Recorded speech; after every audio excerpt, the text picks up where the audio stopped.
You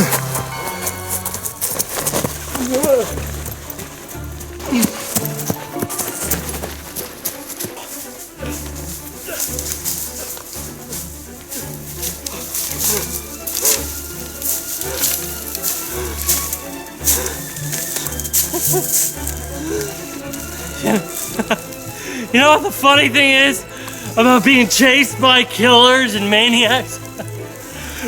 When you don't know what direction you're coming from, you don't know if you're going away from them or towards them. Well, since I'm taking a break anyway, let's see if the maniac has found another $1 billion under his pillow and is jacking up the price. Whoa! Great. Another message. I wonder what this freak wants now. Well, that wasn't very nice of you. What kind of Canadian are you? Why you gotta be so rude? Oh, crap. You can hear me. Yes, unfortunately, I can see you. Man, I forgot how ugly you are. Oh, thanks. That's very nice. But may I ask, what the heck is wrong with you? The doctors never really figured that out. What do you want? You tried to make a fool out of the Joker, you miserable little punk. And because of that, you are going to be hunted down by some of the deadliest killers on this earth. You do know you're ripping off Arkham Origins, right? What? You know, Arkham Origins, the video game, the game you made me review while I was locked up in a insane asylum. You know, a bunch of assassins out to kill Batman. It's kind of what you're doing here. It's the same thing. Nope, not ringing any bells, Lazer. It's Lazer, dude. Well, I'm really here to just give you my customary greeting and, well, do the intro. Hello, my name is Joker, and welcome to Arkham Week. Check my head, I guess the joke's on me. Whoa, I'm not laughing at the irony. Oh no.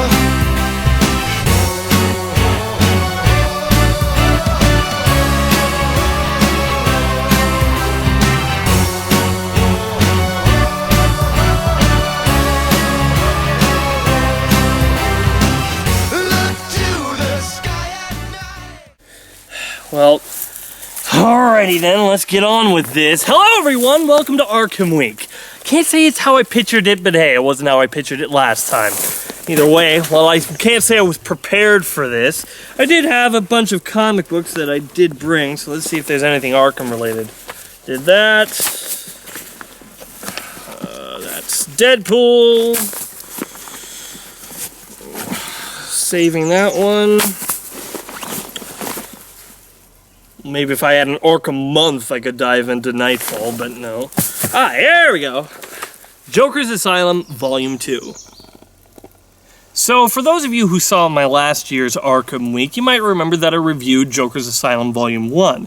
I loved it, it was a great book, different takes on Batman villains, showing their points of view, how their inner workings work, and giving us a new take on them for the most part. So, did they do it again with Joker's Asylum Volume 2?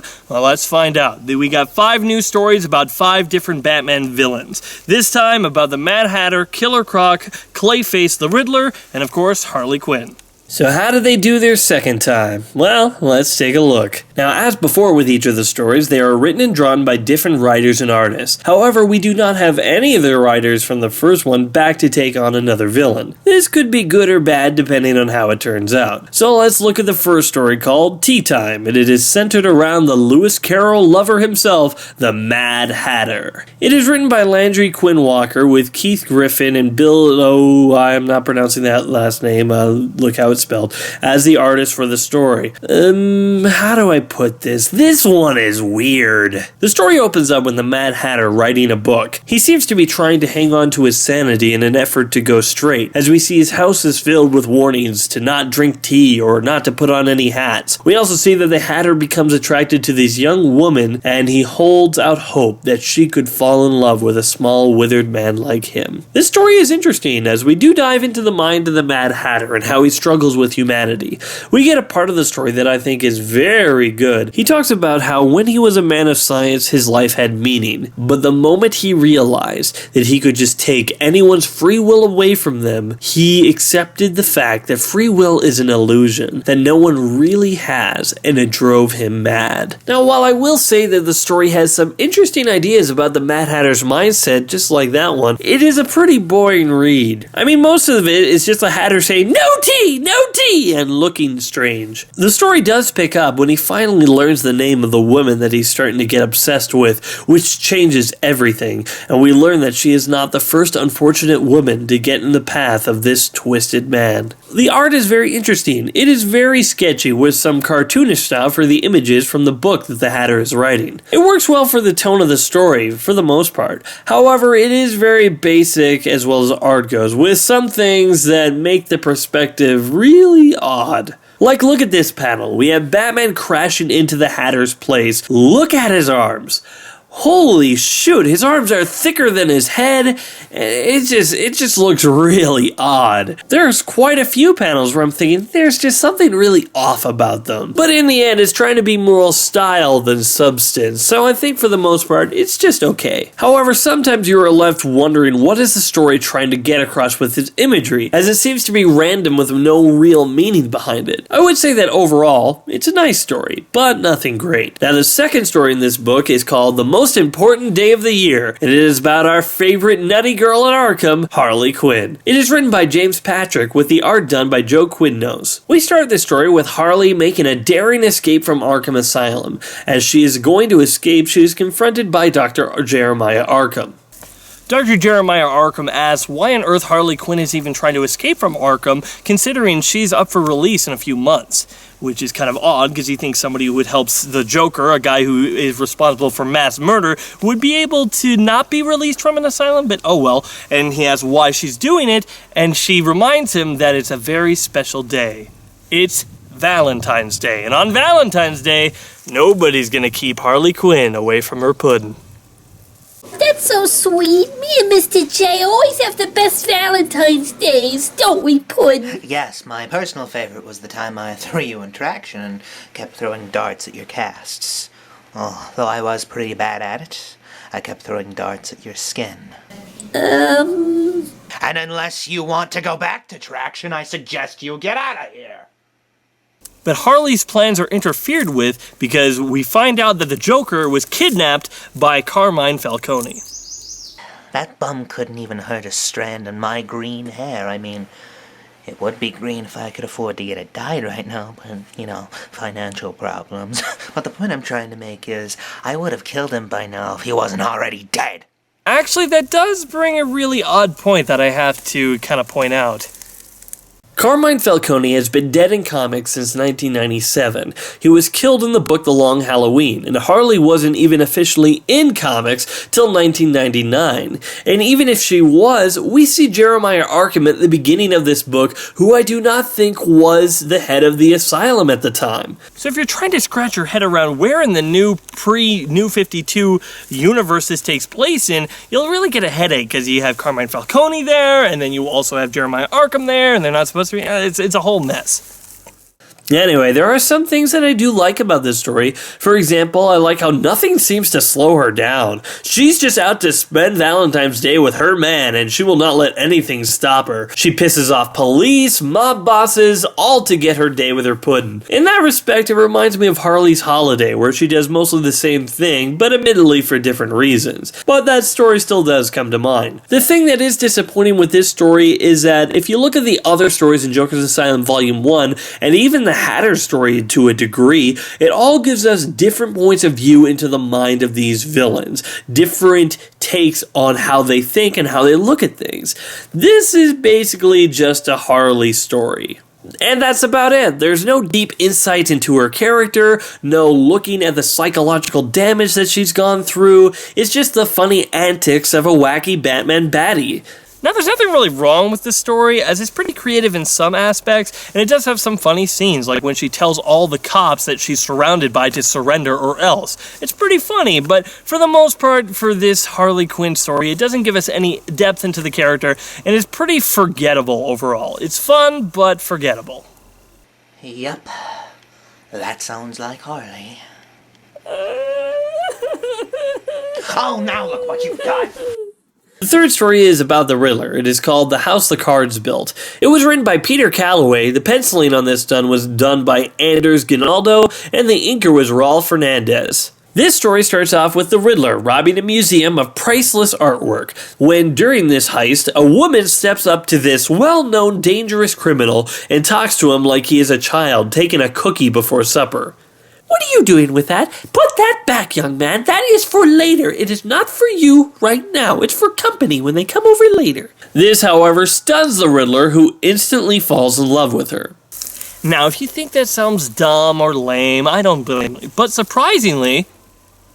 Actually, no, you're right. It is stupid. It is really, really stupid. Yeah, there's no way about it. This story makes no sense, and it is very stupid. First off, the whole premise is weak. The Riddler is the type of character who is obsessed with intelligence, being the smartest one in the room. This girl shows no high level of intelligence, only the ability to talk back to him, and he is obsessed. This is completely out of character. Second, this woman knows that the Riddler is a dangerous criminal and naturally wants nothing to do with him. So he keeps on hounding her with gifts and does stuff like pay off her student loans to get her attention. Okay, so ladies in the audience, come on down. You're the next contestant on Rain! Now ladies, here we go. The Riddler is stalking you, leaving you presents, buying off your student loan, and doing all these big things. He's a well-known criminal, and he constantly shows up to your house, even though you tell him to buzz off. Now, do you A, tell him to go away and slam the door, B, call the police because he's a well-known criminal and will probably kill somebody, or C, just say, okay, and start dating the guy? Alright, let's see what this lady goes for. A! What? This guy is a well-known criminal. She knows him. He's a famous supervillain in Gotham, and constantly he's just showing up to her house and she's just slamming the door. How about this? Hello, police officer. One of these humongous psychopathic villains is at my house and constantly stalking me. Maybe you just put a SWAT car outside my house and wait for him to show up so you can arrest him. Wouldn't that be a more logical response? And then when he finds out that buying things isn't gonna work, he gives up crime altogether, then follows her past boyfriends to see what kind of men she's into. This has gone from out of character to pathetic. We can then see criminal after criminal visiting Edwards to do a supervillain team-up. And my goodness, if he is this easy to find, then why hasn't Batman found him yet?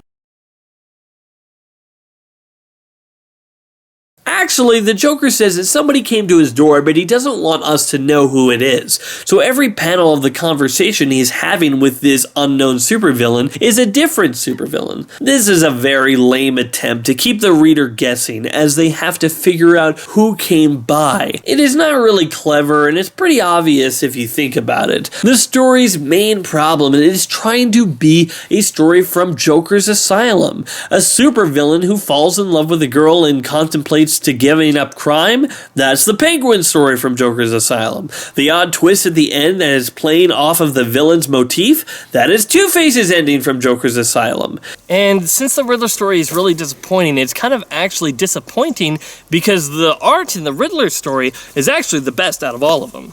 The colors are very bright and vibrant, and they lead to very dark moments. It is very good art and a very bad story. The next one is called Beauty and the Beast. It was written by Mike Ratchett, and the artists were David Yardin and Cliff Richards. This story is centered around Killer Croc as he escapes from Arkham Asylum and ends up in the home of some low-level criminals. A man named Edgar and his wife who have dreams of running Gotham one day. It's a very interesting story, as normally I would say that Killer Croc is one of the less interesting Batman villains. He always seems to be the patsy whenever the story needs a villain who is strong but not smart to show that Batman is using his smarts to beat the crap out of him. So when I came to this story, I didn't really know what they could really add to the character. When I started reading it, I was surprised that Killer Croc doesn't even speak in this book until the final page. This book is mostly him reacting to the actions of these two people who have befriended him. And what was more surprising is how much I like this one. The other stories so far I felt felt were okay at best, but I really enjoy this one. It's giving me more of what I love about the Joker's Asylum format. Croc might not say much to us, but his actions speak for themselves. He becomes friends with a couple who treat him like a human being, as we see early on that the Doctor is showing how Killer Croc is kind of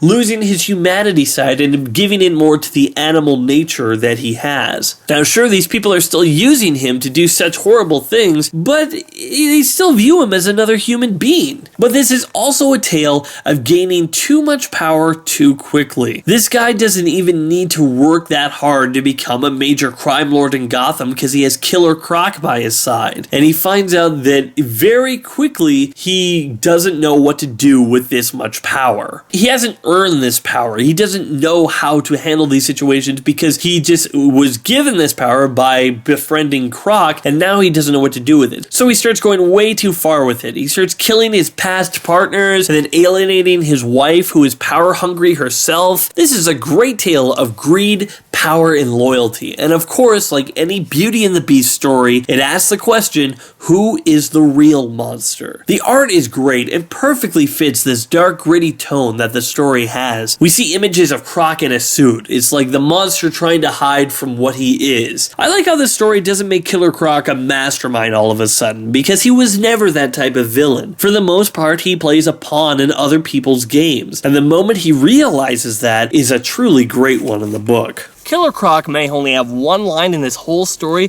but let me tell you, that one line in this story gave me more depth into the character of Killer Croc than I've ever had in his entire comic book history.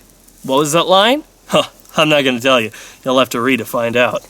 The last story in Joker's Asylum Volume 2 is called Midnight Madness, and it's about Clayface. Ow! Oh, sorry, just that pun hurt. Ow!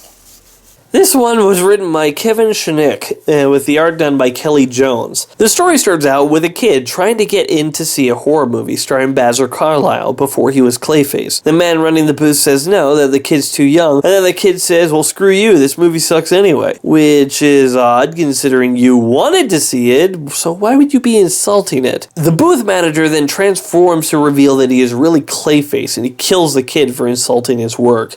Meh, the kid probably deserved it. He probably liked Transformers or something. This one, without a doubt, is the weirdest one of all the stories, bar none. We see Clayface attending a screening of one of his older movies, and we get him flashing back to before he was Clayface, how he was obsessed with horror movie icons, and he always wanted to create something as groundbreaking as Dracula, the Wolfman, or Frankenstein. He crashes into a screening of one of his past movies and starts killing people for having the nerve to show his work. Okay, that seems random, but alright. Then he finds a whole bunch of kids. So these kids are all humongous fans of Basil Carlo, and so they want him to all absorb themselves into him and die. What? This goes on for 3 weeks! 3 weeks! Then Batman finds the theater to see all these kids willingly wanting Clayface to kill them and saying they deserve it. I'm just gonna say it, I have no idea what's going on in this book. It is absolutely all over the place and nuts. No, don't get me wrong, I have an idea what they are trying to do, but this isn't the type of story that can be told in one issue. You cannot tackle the themes of horror movie icons, obsession, obsessed fans, wanting to be remembered for something, even if the thing is absolutely horrible. All these things are stuff that could be looked at through the eyes of Clayface in a 6-issue story, but to cram it all into one feels rushed, and honestly, it feels like the story ends before it even starts. It doesn't help that the art looks like crap, and I'm not making a Clayface crap joke. I mean, the art is just awful. They have this design for Batman with the long ears that I've never liked. It looks like somebody is going to kick a football in between them for a field goal. And with some angles, they look even worse. Like, look at this panel. Look at this! This isn't Batman, that's Sharkman! Or in this panel, look how far his neck stretches out. Or look at this, when the eyes on the people are not always looking in the same direction. The faces look awful. But I wouldn't matter if the art was so bad if the story was any good, but the story is far too rushed, crams way too many things in there to be any good. In the end, Joker's Asylum Volume 2 is a mixed bag. You know, where the first Joker's Asylum was a home run every single time, this one it's more one home run, 2 base hits, and 2 that really just strike out. So in the end, I would say Joker's Asylum Volume 2 gets a 4 out of 10. It's a below average book. It has one story, the Killer Croc story, which is actually very exceptional. But I would say I'd rather you just order that issue online rather than just buying this whole book, because the rest of them go from okay to just really bad. Which is sad, because I really loved the Joker's Asylum Volume 1. And because of this book, or at least my theories is, we haven't seen a Joker's Asylum Volume 3 because this one kind of failed. I hope that one day we see a Joker's Asylum Volume 3 to get more details in some of the other Batman villains and to see great writing bring these villains to a more relatable level. That's why I love the book. That's why I love the first one, at least. This one is just meh. 1 review down, 4 to go.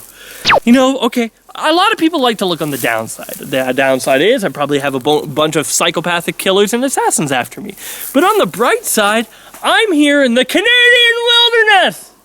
And you know what? I'm in the middle of nowhere. Nobody knows where I am. Nobody knows, oh, he's on that tree, so that's obviously where he is. So I highly doubt that any killer or assassin will actually be able to find me. Sure, it'll be a weird week, hiding in the woods eating roots and berries, but I think I will be okay.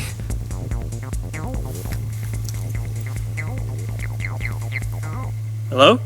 At this range, a good assassin could kill you. A great assassin could take off your finger. But me, I could take a strand of your hair. So take my advice and don't blink.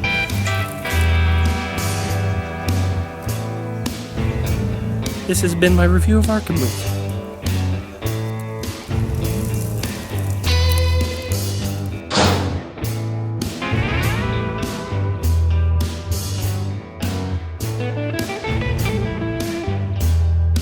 Dang. Wow, things are starting to really pick up around here. Join us next time if our lucky reviewer ever really survives this on Arkham Week.